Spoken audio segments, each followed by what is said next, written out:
Hello, नमस्कार, आदाब, सत श्री अकाल और अस्सलाम वालेकुम। मैं हूं मोहम्मद अहमद काज़मी, लेकर आया हूं आपका पसंदीदा कार्यक्रम आपके रूबरू। आज मंडे है और आज एक बार फिर हम अविनाश काकड़े जी साहब से मिल रहे हैं, जो नागपुर में रहते हैं, एनसीपी के लीडर हैं, बहुत ही बेबाक अंदाज में अपनी बात रखते हैं, किसान सेवा संघ के अध्यक्ष हैं और गांधीवादी विचारधारा के लिए जाने जाते हैं। बहुत ही अहम मुद्दों पर हम उनसे बात कर रहे हैं।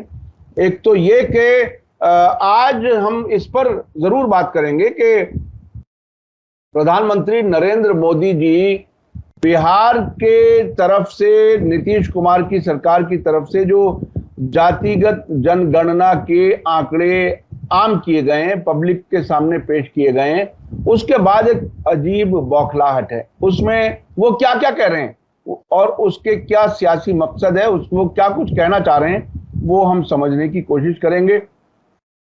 इसके अलावा इजराइल के खिलाफ हमास ने जो कार्रवाई की है, 600 लोगों के मरने की खबर आ चुकी है और बहुत बड़ा ऑपरेशन हुआ है। उस पर हमारे प्रधानमंत्री नरेंद्र मोदी जी ने कहा है कि आतंकवादी हमले से हम स्तब्ध हैं, हम शॉक्ड हैं और हम इस दुख की घड़ी में इजराइल के साथ खड़े हैं। लेकिन मणिपुर उन्हें अब भी याद नहीं आ रहा। उसके अलावा जो हम बात करेंगे वो ये कि एबीपी का एक सर्वे सामने आया है, जिसमें इंडिया अलायंस और एनडीए अलायंस, यानी मोदी जी वाला अलायंस और राहुल गांधी और कांग्रेस और उनके साथ जो दूसरी अपोजिशन पार्टियां, उस अलायंस की पॉपुलैरिटी कहां है, उसके बारे में बहुत ही अहम आंकड़े सामने आए हैं। उसके अलावा एक और बहुत ही दिलचस्प इंफॉर्मेशन सामने आई है कि आपको याद होगा 2019 के इलेक्शन से पहले मोदी सरकार ने चीन के कुछ ऐप्स पर पाबंदी लगाई थी, लेकिन अब ये खबर निकल करके आ रही है कि बीजेपी ने ही चीन के कुछ ऐप्स से काम लिया इलेक्शन के दौरान, हालांकि सरकारी तौर पर उन पर पाबंदी लगाई गई थी। ये क्या दोहरा चेहरा है, क्यों बीजेपी ने ऐसे किया, इस पर हम बात करेंगे। और ये भी बात करेंगे कि भारतीय जनता पार्टी आरएसएस विज्ञान के क्यों खिलाफ है और विज्ञान को कहां कहां गला घोटा जा रहा है। अविनाश काकड़े जी, वेलकम है आपका। मीडिया स्टार वर्ल्ड को आप समय दे देते हैं, बहुत बहुत शुक्रिया। आप ये बताइए कि बिहार में नीतीश कुमार ने जो कुछ किया, खास तौर पर जातिगत जो जनगणना के आंकड़े सामने रखे हैं, उसके बाद बीजेपी आरएसएस खेमे में बहुत बेचैनी है। मोदी जी क्या कुछ कह रहे हैं, जरा उसके बारे में बताइए। क्या है उनके दिल में, क्या कुछ है, क्या समझ में आ रहा है, थोड़ा सा जो आपको समझ में आया वो जरा बताइए। जी, सबसे पहली बात तो भारत ने 107 पदक जीते हैं। जो गेम चल रहा है एशियाड, उसमें 107 पदक जीते हैं। उसके लिए सभी खिलाड़ियों को बधाई। और मेरे ख्याल से बीजेपी वाले बोल रहे हैं कि मोदी की वजह से पदक जीते हैं, तो मैं उनको भी बधाई देता हूं कि ठीक है, आप ही पदक जीत के लाए, आपने ही चंद्रयान भेजा, आपने ही सूर्ययान भेजा, सारा आपका ही किया धराया है। मगर आप चिड़चिड़ा क्यों रहे? मेरा सवाल है कि आप चिड़चिड़ा क्यों रहे? क्योंकि उन्होंने जैसे ही जनगणना की है, मोदी जी बोल रहे हैं कि ये तो बांटने का काम करती है, जातियों में बांटने का काम करती है। भाई, जब उन्होंने बोला, राहुल गांधी ने, कि 90 में 3 है ओबीसी के लोग, एससी एसटी तो बिल्कुल नहीं है, जिनके पास में इस देश का पूरा पॉलिसी मैटर है, जो सेक्रेटरी लेवल के लोग हैं उसमें कोई दिखाई नहीं देता है। और उसके बाद में जब ये आंकड़े आए तो आंकड़ों पे चर्चा नहीं कर रहे, ये आंकड़ों पे पॉलिसी क्या बनेगी, क्योंकि एजुकेशन पॉलिसी में क्या प्रोविजन होगा, बाकी पॉलिसी में क्या प्रोविजन होगा, इस पे कोई बात नहीं करते। इन्होंने जो सेंसेक्स आया है तो 11% ही फॉरवर्ड हिंदू है, 4% फॉरवर्ड मुस्लिम है, मतलब 11 और 4 15% है मुस्लिमों को, ये अगर अपना मानते हैं तो। मगर मोदी जी ये क्या बोल रहे हैं, उसके पहले हमको एक बात और समझना पड़ेगा कि पांचजन ने क्या बोल रहे हैं, ऑर्गेनाइजर और पांचजन ने क्या बोल रहे हैं कि आप मुसलमानों की जाति है। जैसे ही इन्होंने जातियों का दिया, 63% ओबीसी जातियां आई, बैकवर्ड और मोस्ट बैकवर्ड जैसे ही गिनती हुई तो इनके तोते उड़ गए पूरे। और तोते उड़ने के बाद इन्होंने क्या किया, नया फंडा लाया, क्योंकि फंडा लाने में तो बहुत एक्सपर्ट है। इन्होंने बोला कि ये सब हिंदुओं की जातियों के बारे में बात क्यों करते, मुस्लिमों की जाति के बारे में बात करो। मुस्लिमों भी 38 जातियां है, और उन्होंने वो पूरा अपने इसमें अपने चेन में उसको डिक्लेयर करना शुरू कर दिया। उनका ये कहना है कि 4.8% है फॉरवर्ड मुस्लिम, सैयद, शेख और पठान। बैकवर्ड क्लास के जो बीसी मुस्लिम है वो मदरिया, नलबंद वगैरह वगैरह इन्होंने सारी जातियां दिए, मलिक तक, इनका परसेंट है 2%।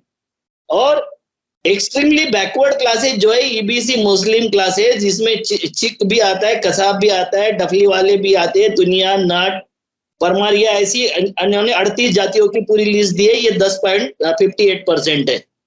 मुझे ये लगता है कि ये जातिवाद मिटाने की बात करने वाले, जैसा ही ओबीसी को चेहरा दिख गया, ओबीसी को ये ध्यान में आ गया कि हमारी इतनी संख्या है और हमारे हिस्से में कुछ नहीं आ रहा है, तो जो नारा था, कांशीराम जी ने नारा दिया था कि जिसकी जितनी संख्या भारी उतनी उसकी भागीदारी, उसको थोड़ा बदल के नीतीश कुमार ने जो बोला कि उसकी उतनी हिस्सेदारी, तो ये फिर मोस्ट बैकवर्ड को आप क्यों नहीं दे रहे हो? आपने ये क्यों नहीं किया? राहुल गांधी ने जब उसका जवाब दिया कि 4 में से 3 प्राइम मिनिस्टर हमने बैकवर्ड बनाए, तो फिर इनकी डिमांड अलग हो जाती है कि मोस्ट बैकवर्ड को क्यों नहीं बनाया, इस बैकवर्ड को क्यों बनाया। और इसमें चिड़चिड़ा के मोदी जी, ऐसा लग रहा है किस लेवल पे चले गए मोदी जी। मोदी और किरण रिजिजू दोनों ने जो बोला वो बहुत भयानक है, बहुत ही भयानक है। मतलब संविधान को भी डॉज देने वाला है, इस देश की मानसिकता को भी डॉज देने वाला है। ये बोलते हैं ये इनका हिंदू राष्ट्र का जो सपना था, इस पे ये मुस्लिमों को भड़का रहे। क्या बोल रहे कि हिंदुओं की संख्या ज्यादा है तो क्या मुस्लिम ईसाइयों की संख्या कम होने से उनको कुछ भी नहीं मिलना चाहिए?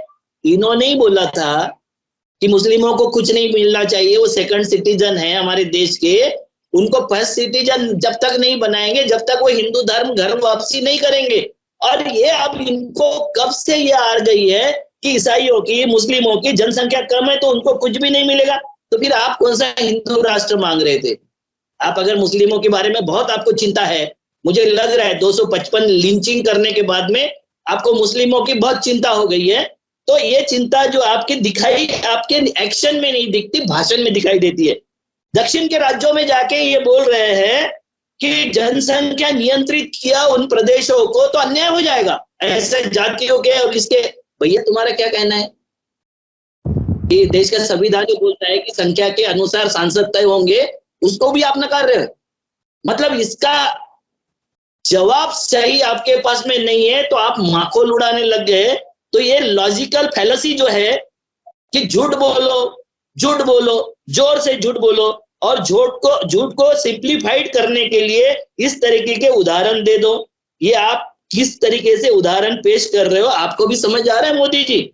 एक तरफ आपका हिंदू राष्ट्र का मामला, दूसरी तरफ आप साउथ वालों, क्योंकि आप साउथ ने आपको कुछ नहीं दिया, मगर आपको बिहार के विरोध में क्या कुछ बोल नहीं सकते हो, जनगणना के विरोध में नहीं बोल सकते हो, तो आप साउथ वालों को भड़का रहे हो, आप मुस्लिमों को, ईसाइयों को भड़काने का प्रयास कर रहे हो।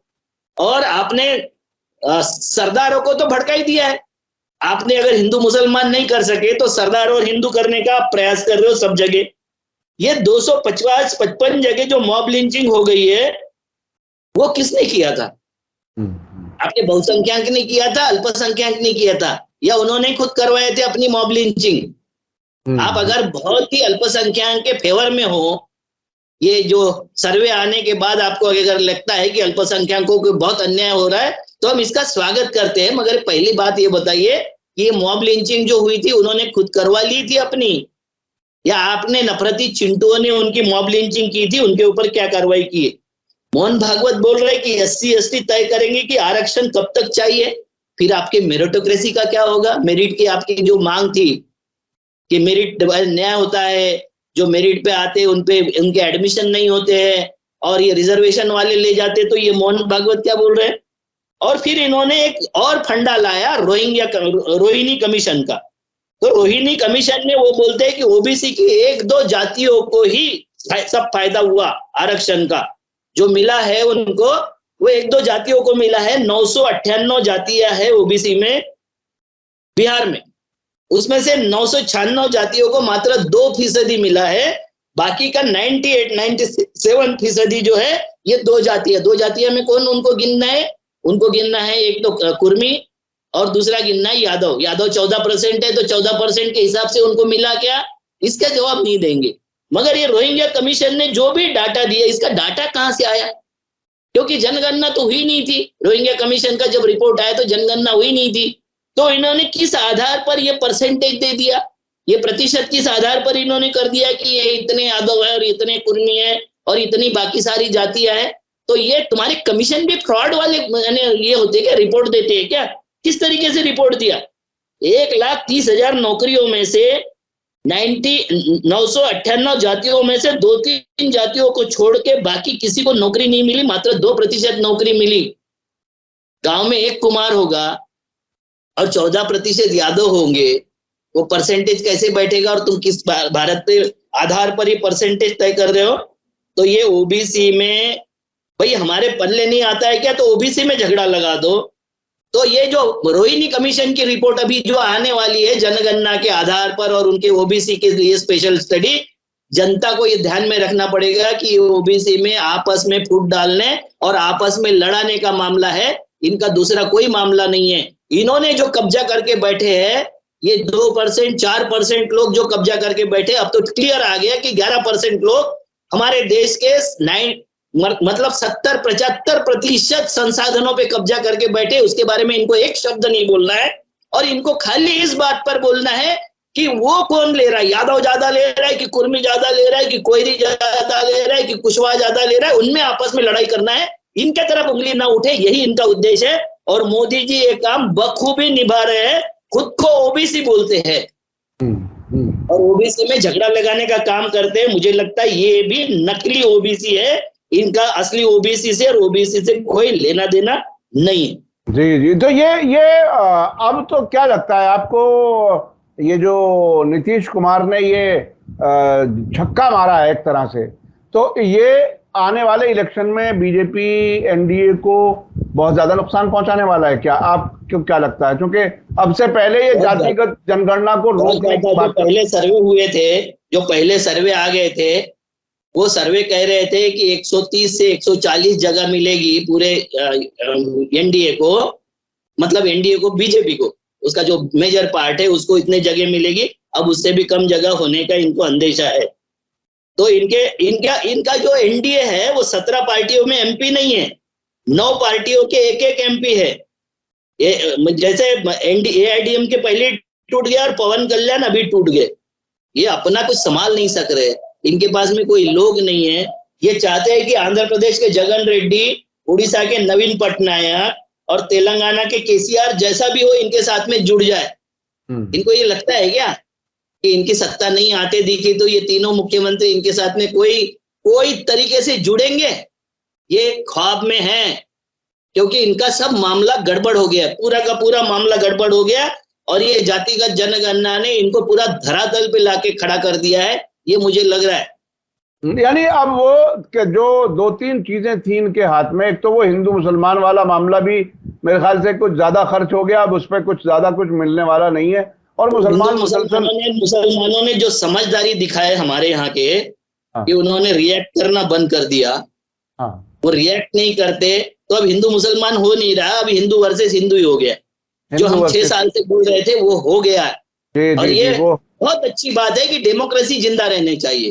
जी जी जी, तो ये धर्म के नाम से अब्दुल कलाम जी ने बोला था कि जिस देश में लोकतंत्र से धर्मतंत्र बड़ा हो जाएगा तो वो देश डेमोक्रेसी नहीं रहती है।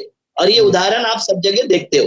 जी जी, बिल्कुल बिल्कुल। तो ये अब बहरहाल ये इंडिया अलायंस की पॉपुलैरिटी बढ़ी है एबीपी के सर्वे के मुताबिक। आपका कहना है कि अब हालात काफी बदल रहे हैं, क्या कितनी उम्मीद लग रही है? क्या कुछ है? क्या एबीपी सर्वे ने सीटें तो नहीं दिया, सीटें तो नहीं बताया एबीपी सर्वे वाले ने, मगर इसने ये बोला जनता का पोल लिया है।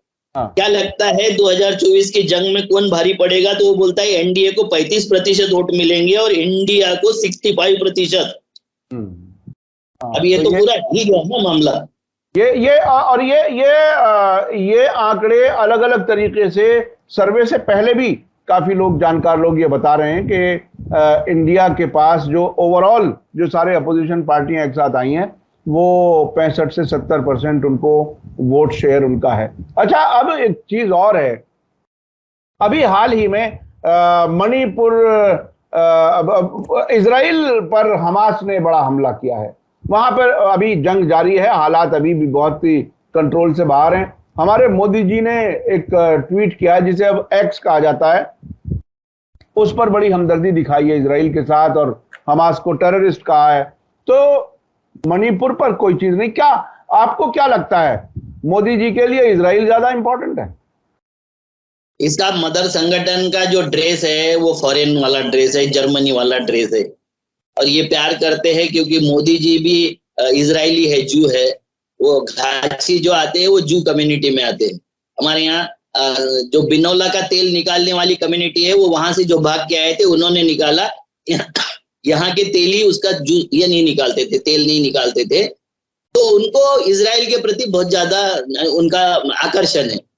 तो इनको मुझे ये पूछना चाहिए था कि भाई मोसाद नाम की एक एजेंसी है जिसका दुनिया में बहुत बड़ा बात है, बहुत बड़ा तहलका है कि मोसाद ये करती है, मोसाद वो करती है, मोसाद दुनिया से सबसे आगे रहती है। मोसाद को ये समझ में नहीं आया कि 20 मिनट में 5000 मिसाइल फायर होने वाले, और वो 5000 मिसाइल कहीं ना कहीं इंस्टॉल किया होगी, तो मोसाद क्या सोई हुई थी? एक ऐसा देश फिलिस्तीन जिसकी मिलिट्री को मान्यता नहीं है, जिसकी सेना नहीं है, जिसकी नौसेना नहीं है, एक विचित्र जुनून के साथ में जो लड़ रही है, और वो जुनून के साथ में लड़ने वाले को सबका सुरक्षा मिली हुई है। दूसरे जो देश करके है इजराइल, उसको सुरक्षा मिली हुई है। वो उनकी कंट्रोवर्सी, जमीन की कंट्रोवर्सी है, और वो कई सालों से चली आई कंट्रोवर्सी है। तो उसमें ब्रिटेन ने, अमेरिका ने इजराइल का साथ दिया, मगर मोसाद वहां जिस तरीके से दादागिरी करता है, पूरी दुनिया की दादागिरी उसके पास में है। आज 700 लोग मर गए, 5000 मिसाइल फायर हो गए, कर क्या रही थी मोसाद? और मोसाद, अगर मोसाद विश्वगुरु थी तो हमारे विश्वगुरु को उसके साथ में खड़ा होके कौन सा आनंद मिल रहा है, एक पराजित सेना के साथ में या पराजित एजेंसी के साथ में, जो सीक्रेट एजेंसी है, इंफॉर्मेशन उनका परफेक्ट नहीं रहा। तो यही कारण, इसी ढर्रे पर हमारा देश भी चल रहा है, हमारा देश भी इसी ढर्रे पर चल रहा है कि इनको कुछ पता नहीं है। इकोनॉमी कहाँ जा रही? ऑक्सफैम क्या कर रहा है? ऑक्सफैम बोल रहा है कि हमारी इकोनॉमी डूब रही है। हमारे यहाँ का दूसरा एक सर्वे है जो जेपी मॉर्गन ने किया है, वो बोलता है कि हमारे यहाँ के जो सॉफ्टवेयर इंडस्ट्री है वो डूब रही है। सॉफ्टवेयर इंडस्ट्री सिंगल डिजिट से ज्यादा आने वाले 5-7 साल में भी बढ़ने का कोई अंदेशा नहीं, इस साल घाटे में जाएगी। ऑक्सफैम बोलता है कि 98 अमीरों के पास में, 98% नहीं, 98 अमीरों के पास में 55.5 करोड़ गरीबों के बराबर की दौलत है। टॉप 10 अमीरों की दौलत से 25 साल तक चल सकते हैं देश के स्कूल। ये ऑक्सफैम की रिपोर्ट है। हमारे यहाँ रिपोर्ट जो आ रही है कि 5 लाख रुपए तक कमाने वाले 20% लोग घट गए, और 10 लाख रुपए से ज्यादा कमाने वाले 30% लोग बढ़ गए। मतलब पैसे वाले अधिक पैसे वाले हो रहे हैं, और गरीब है वो अधिक गरीब हो रहा है। 81 करोड़ लोग 5 किलो अनाज के ऊपर जीने के लिए मजबूर हो गए। उनका कोई से नहीं है, उनके ऊपर कोई बात नहीं है, और उनको कभी 6000 रुपए देंगे, हम सम्मान बढ़ाएंगे, किसानों का सम्मान 6000 रुपए से बढ़ेगा। 6000 में बीज तो भी आता है क्या 2 एकड़ का? 6000 में क्या फसल लगाने के लिए जो करना पड़ता है, जमीन को तैयार हुआ आता है क्या? क्या होता है 6000 में? 17 रुपए रोज में वो चाय भी पी सकता है क्या 5 लोगों का परिवार? और ये सम्मान कर रहे हैं। तो ये मूर्ख बनाने वाले जो लोग हैं, जिसके लिए अभी अभी वो सैम पिट्रोदा जी ने राहुल गांधी के साथ मिलाने के लिए एक मीटिंग उनको बिना बताए तय किए थे। अब सैम पिट्रोदा माफी मांगते घूम रहे हैं। गौतम अडानी के साथ में इनकी अमेरिका में मीटिंग फिक्स किए थे, और उन्होंने बोल दिया राहुल गांधी ने कि आपने ये करने का साहस कैसे किया। अब वो माफी मांगते घूम रहे, तो वो उनसे मिलने को तैयार नहीं है, और ये उनको सब लुटाने को तैयार है, उनके साथ में बैठने को तैयार है।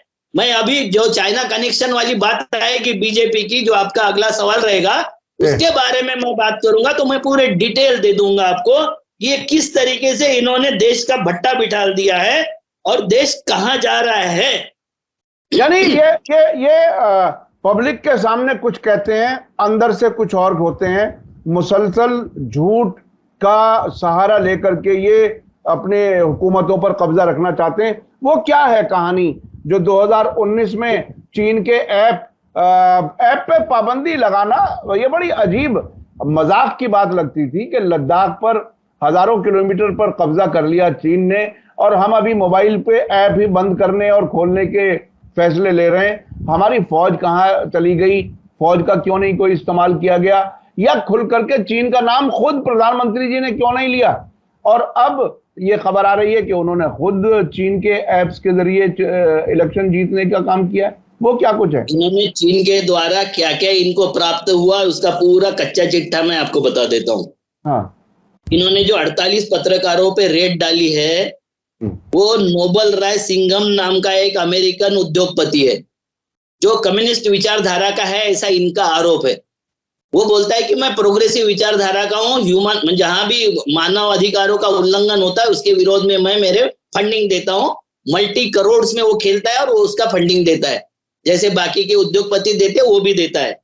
उन्होंने ये बोला कि ये जो आरएसएस की बेअकल फौज है, इसको ये समझ में नहीं आ रहा है क्या कि ये जो भ्रष्टाचारी लोग इनके साथ में आ रहे हैं, अब भाजपा क्या बोलकर चुनाव लड़ेगी, किसके विरोध में कैंपेन चलाएगी। मतलब आगे आदमी ही नहीं रहा कोई जिसके ऊपर इन्होंने आरोप लगाया, अंदर कर लिया, तो ये कैंपेन नहीं चला सकते। ये बीजेपी के लोग बोल रहे अपने, और इनका जो नेचर है, उन्होंने ही बोला, ये सारा अमेरिकन मीडिया में छप रहा है, ना बोलूंगा ना बोलने दूंगा, ना खाऊं ना खाने दूंगा के बजाय ना बोलूंगा ना बोलने दूंगा, क्योंकि अमेरिकन प्रेसिडेंट को यहाँ एक शब्द बोलने नहीं दिया इन्होंने। तो हमारे देश में जो फैसिज्म का लेवल है, वो लेवल ये है कि हम अभी 161वें पायदान पर थे 180 में। अब मुझे लगता है कि ये जो रेड वगैरह पड़ गई, इसके बाद में हम 180वें पायदान पर चले जाएंगे, ये हमारी हालत है। और मोदी का जो बिहेवियर दिखाई दे रहा है, मोदी जी का, वो ये दिखाई दे रहा है कि मैं चाय बेच सकता हूं, बना नहीं सकता। मतलब देश को बना नहीं सकते, नई उद्योग नहीं बना सकते, नई इंडस्ट्री नहीं बना सकते, देश का नया कुछ नहीं कर सकते, बेच जरूर सकते हैं। ये इनकी जो फितरत है, वो फितरत अभी सामने आ रही। देखो, आपको याद होगा कि इन्होंने नोटबंदी के बाद में एक क्या होगा, इलेक्ट्रॉनिक बात चलेगी और अपन ऐप से पेमेंट करेंगे। तो इस आदमी ने, मोदी जी ने Alibaba.com के पेटीएम का 500 रुपए में मॉडलिंग किया था। चाइना की बात करके अगर 48 पत्रकारों को आप खींच रहे हो, चाइना की बात करके अगर आप सबको बरगला रहे हो, तो आप मुझे बताओ कि Alibaba.com की 500 रुपए में आपने ऐड कैसी की थी। किसी देश का प्रधानमंत्री चाइना की एक कंपनी का ऐड करता है। दूसरा, मीनाक्षी लेखी ने चाइनीज कार का लॉन्चिंग किया था। जो मीनाक्षी लेखी प्राणनाथ लेखी की बहू है, जिसने नाथुराम गोडसे की वकालत की थी। आपका China connection number 2। Hindenburg report में आने के बाद OCCRP और INC.com इंटरनेशनल कंसोर्स ने इसमें पुलित्जर अवार्ड विनर मीडिया जो पत्रकार है, उन्होंने जो घोषित किया था कि चांगचुंग लेंग के, जो पुलित्जर अवार्ड मतलब नोबेल अवार्ड के बराबर पत्रकारिता में समझा जाता है, आप अच्छे से समझते हो। तो इन्होंने जो चांगचुंग लेंग का नाम दिया था, जिसको अडानी की पार्टनरशिप है, मतलब चाइना के डायरेक्ट पैसे इन्वॉल्व किए गए इतने सारे, और उसने प्रॉफिट कितना ले गया, हमारे देश से कितना पैसा गया, $423 मिलियन। अब बात को समझ रहे हैं, $423 मिलियन एक चांगचुंग लेंग नाम का एक आदमी ले जाता है हमारे देश से, जिसको अडानी अपना पार्टनर बनाता है, और हम वो पत्रकारों को थोड़ा से पैसे अमेरिका ने भेजा, तो हम उसमें चाइनीज कनेक्शन ढूंढ रहे। अब चांगचुंग लेंग का अडानी पर UAPA की केस क्यों नहीं हुई भाई? अडानी पर होनी चाहिए थे। UAPA का जो बात है, वो इतना सारा प्रॉफिट उसको देने के बाद अडानी पर केस लगनी चाहिए थी। भारत में जितने स्टार्टअप इंडिया में योजना आ रही है, प्रोजेक्ट आ रहे हैं, उसमें 100 करोड़ से ज्यादा के इन्वेस्टमेंट पर भारत सरकार की अनुमति से चाइनीज मनी आ रहा है। और ये निर्मला सीतारमण जी की मेहरबानी है, मोदी जी की मेहरबानी है। उन पे क्यों नहीं लग रहा है? चाइनीज मनी आने से अगर हमारे देश का बहुत बुरा हो रहा है, तो पत्रकारों के पास में लाख 2-5 लाख रुपए या 1-2-4-9 करोड़ रुपए की बात हो रही टोटल, उतना आने से हमारे देश का अहित हो रहा है। उन्होंने बात क्या उठाई थी? तो उनके ऊपर आरोप है कि इन्होंने चाइनीज मैप बनाते हुए हमारा हिमाचल, पाकिस्तान, इसका कश्मीर का कुछ इलाका, अक्साई चीन और अरुणाचल प्रदेश चाइना के मैप में दिखाने का प्रयास किया। भैया ये कोई आरोप है? जैसा सुप्रीम कोर्ट ने अभी पूछा था मनीष सिसोदिया के इसमें कि नो मनी ट्रांजैक्शन, आपने मनी का दिखाया नहीं तो मनी लॉन्ड्रिंग की केस कैसे डाल दिया आपने, यूएपीए में कैसे अंदर कर दिया उनको? तो इनका भी वैसा ही मामला है। अपने देश में जो किसानों को फाइनेंस करती है, बेरोजगारों को, गरीबों को फाइनेंस करती है, ऐसी माइक्रो फाइनेंस कंपनियां हैं जो 30 से 35% ब्याज वसूलती है, उसमें सब में चाइना का इन्वेस्टमेंट है और इसकी परमिशन निर्मला सीतारमन ने दी है। इंडियन रेलवे ने 39,000 रेल पहिए बनाने की अनुमति, इकोनॉमिक टाइम्स की न्यूज है ये, कि ये इनके पहिए बनाने की परमिशन इन्होंने उनको दिए। चित्तरंजन दास कोच फैक्ट्री हमारी डूब रही है, उसको हम फाइनेंशियल मदद नहीं करते, जो अभी तक अपने को कोच बना के दे रही थी, पहिए बना के दे रही थी, सब कुछ बना रही थी, उनको नहीं दिया हमने कोच, हमने उधर भेज दिया 39,000 रेल पहिए बनाने का उनको काम दे दिया। और हमारा जो ट्रेड डेप्रिसिएट है वो कितना हो गया वो भी बताता हूं आगे। उसके बाद में ये चाइना ऐप बंद करते हो तुम, 59 चाइना के ऐप आपने बंद किए और उनको आपने इतने सारे ऑर्डर दे दिए। सरदार पटेल का पुतला भी चाइना से बना के लाया है, नागपुर की मेट्रो भी चाइना से बना के लाया है, कितने सारे पुलिया और रास्ते हैं ये चाइना से बना के लाया है। और हमको बोलते फुलझड़ी मत जलाओ, उसका कैंडल मत जलाओ, उसके दिए मत जलाओ, उसके वो दिवाली के लिए फुलझड़ी जो आती है या पटाखे आते वो मत करो।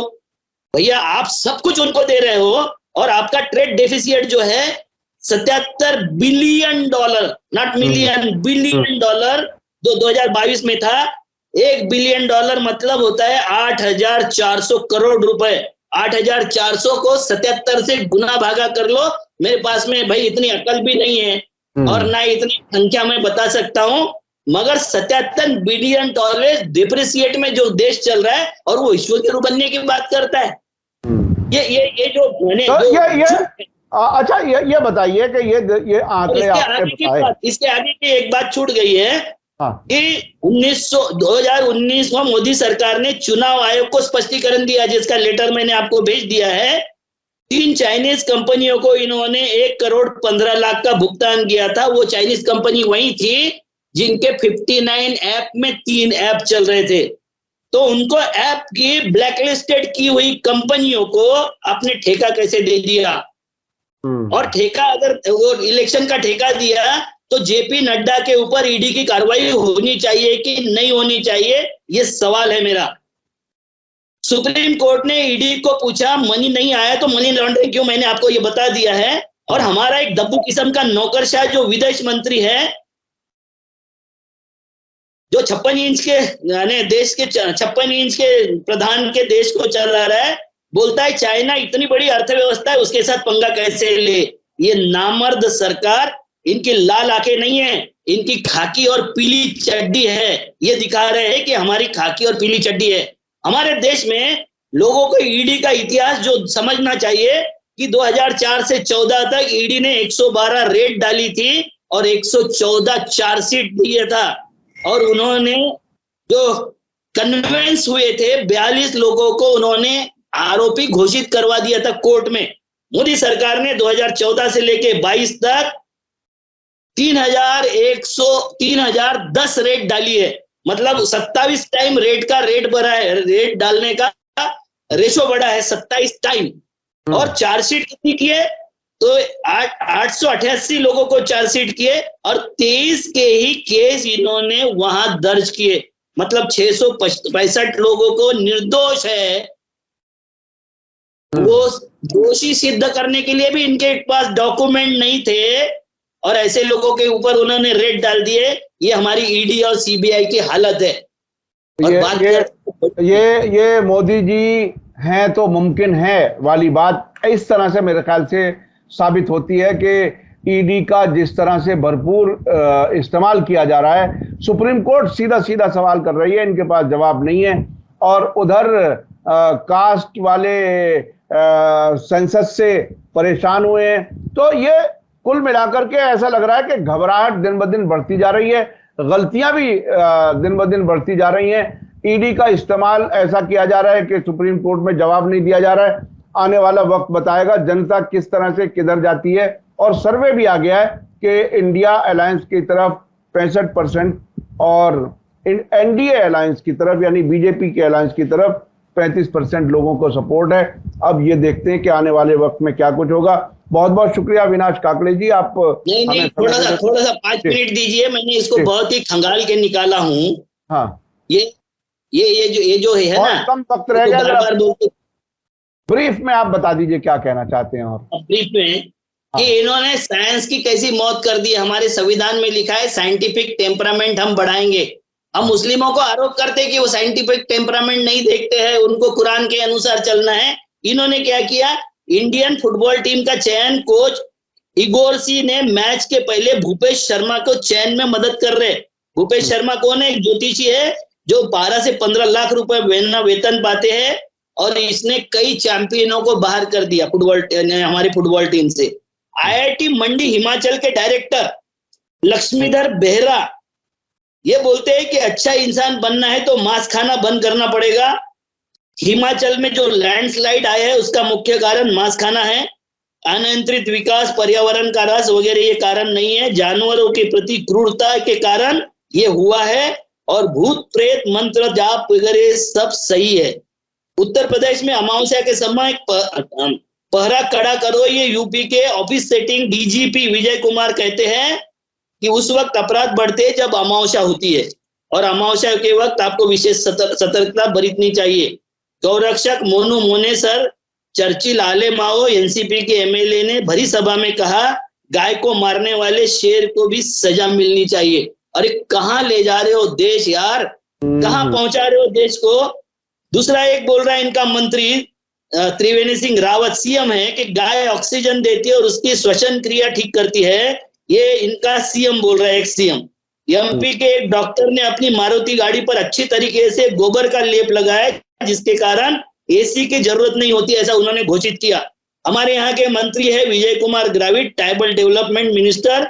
उसने कहा है कि ऐश्वर्या राय मछली सेवन करती है इसलिए खूबसूरत है, आंखें भी अच्छी है। एलोपैथी के कारण लाखों लोगों की मौत हो रही है, ये सेठ रामदेव बाबा बोल रहे। बाबा बोले कि नहीं मुझे नहीं मालूम, कोरोनिल की लेने की दवाई बेचते थे। महिलाएं और लड़के को अलग अलग। ये देखिए साइंस को तो इन्होंने ऐसा मारा है कि प्रधानमंत्री ने खुद कहा कि नाले के ऊपर एक पाइप लगाओ, उस पर चाय बना लो। और 2-4 मिनट दे दीजिए, मैं पूरा बता देता हूँ। एक इनका सदगुरु है, बहुत प्रिय है इनको, जिसके लिए इन्होंने सब कुछ खोल दिया था जमुना खादर में। तो वो बोल रहा है लड़की और लड़के को अलग अलग तरह का दूध आता है माँ के स्तनों से। लड़की को अलग तरह का दूध पिलाती है, और जुड़वा होते हैं तो एक स्तन से लड़के वाला दूध और दूसरे स्तन से लड़की वाला दूध। जैसा कहीं वो साला लिम्का और फेंटा की मशीन है, माँ का दूध भी। गुजरात के स्वामीदास जो बोलते हैं कि महिला पीरियड के समय, महिला को जब एमसी पीरियड आते हैं उस समय अगर वो खाना बनाती है तो अगले जन्म में कुत्ता और उसका पति बैल बनता है। ये बहुत ही स्वामीनारायण मंदिर है जहां जाके बार बार मोदी जी मत्था टेकते हैं। इनके सब लोग उसका पति बैल बनता है, जिसने कॉलेज के लड़कियों के, स्वामीनारायण कॉलेज के लड़कियों के अंडर गारमेंट चेक किए कि वहां पीरियड में तो नहीं है। ओपी राजभर और यूपी के मंत्री ये बोलते हैं, अशोक कुमार चांदना की युवा खेलकूद मंत्री है, कि चंद्रयान 3 ये मैन मिशन था, मतलब आदमी भेजे। ये कहाँ रहते? नाला गैस, गणेश ऑपरेशन, महाभारत में इंटरनेट, डार्विन पढ़ाने पर पाबंदी, ये सब इनके। और उसके ऊपर है अर्जुन राज मेघवाल, कानून मंत्री हमारे। भाभी जी पापड़ खाने से कोरोना से मुक्ति होती है। इनका साइंस, इनकी टेक्नोलॉजी, इनके सारे के सारे ये नारंगियों के लो आईक्यू बुलडोजर है। हमारे यहाँ के पत्रकार बोलते हैं ये सब के सब लो आईक्यू बुलडोजर है। इनको अकल नाम की कोई चीज नहीं है, न इनको देश की समझ है, न समाज की समझ है, न धर्म की समझ है, किसी की समझ नहीं है। अकल को खत्म करके सिर्फ अपने अंधभक्त बनाने के लिए यही तरीका इन्होंने अपनाया हुआ है। अब देखिए कब तक इस जंजाल में ये देश रहता है और कब इससे आजाद होता है। मैं समझता हूं कि एजुकेशन, साइंस, ये किसी भी मुल्क की तरक्की के लिए जरूरी है। अगर उसमें कोई रुकावट डालने की कोशिश है, आपने देखा होगा कि जब साइंस में प्रिंटिंग मशीन आई थी, साइंस ने इजाद की थी, और मुस्लिम राष्ट्रों ने एक जो तुर्कमेनिस्तान का जो उमर क्या बोलते हैं उसको, कौन से ये था ना आपका सल्तनत उस्मानिया, डायनेस्टी थी, उस्मानिया सुल्तानत थी, उसने वो प्रिंटिंग मशीन को ये कर दिया।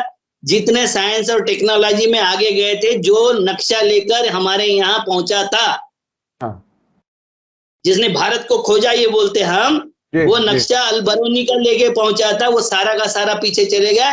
400-500 साल मुस्लिम कम्युनिटी पीछे चली गई। हमारे यहाँ भी ये करने के लिए ये लगाए हुए अपनी पूरी ताकत।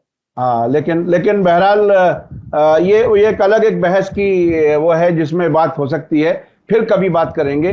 और लेकिन ये कि साइंस को बिल्कुल खत्म करने की तैयारी, अंधभक्तों की तादाद बढ़ाना, लगातार वोट लेते रहना, और पेट में खाना ना चला जाए, भूखे रखो और 5 किलो पर उन्हें डिपेंड रखो और गुलाम बना करके रखो, ये उस रास्ते पर चल रहे हैं। बहुत बहुत शुक्रिया अविनाश काकड़े जी, आप हमें समय दे देते हैं, उसके लिए बहुत बहुत शुक्रिया। इसी के साथ मुझे दीजिए इजाजत। धन्यवाद, शुक्रिया। जय भारत, जय। मीडिया स्टार वर्ल्ड के और वीडियो देखने के लिए हमारे चैनल को सब्सक्राइब करें और सीधे नोटिफिकेशन पाने के लिए बेल आइकन दबाएं। और अगर हमारी खबर सच्ची और अच्छी लगे तो अपने व्हाट्सएप, इंस्टाग्राम, फेसबुक और ट्विटर अकाउंट पर जरूर शेयर करें।